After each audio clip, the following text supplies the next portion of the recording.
22, which is pivot chain using a gait belt to a wheelchair, and I don't have another person, so I'm going to talk my way through most of this skill. But I'd walk in and introduce myself. So, hi Mrs. Bear, I'm going to be helping you get to your wheelchair today, and perform hand hygiene.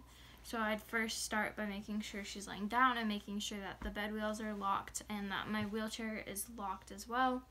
And then I'd put on some non-skid footwear, and I'm going to have her sit up. So Mrs. Bear, I'm going to help you sit up. Ready? 3, 2, 1. And I'd use a pivot change movement. So I'd lift underneath her legs and her head and pivot her. And then I'd move her to the edge of the bed, or the pivot chain would change the pivot turn would get her to the edge of the bed. And then I'd lower the bed I'd lower the bed to make sure that her feet are touching, and then I'd ask her to make sure if she's feeling dizzy at all.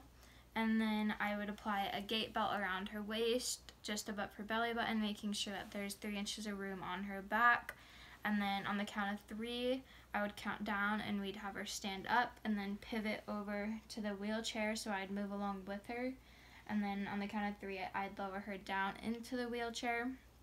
And then I'd make sure she's comfortable, and I would wheel her over to the area near her bedside table and make sure that she has her water within reach and her call light within reach and anything else that she needed. And then I'd perform hand hygiene, and that's the skill.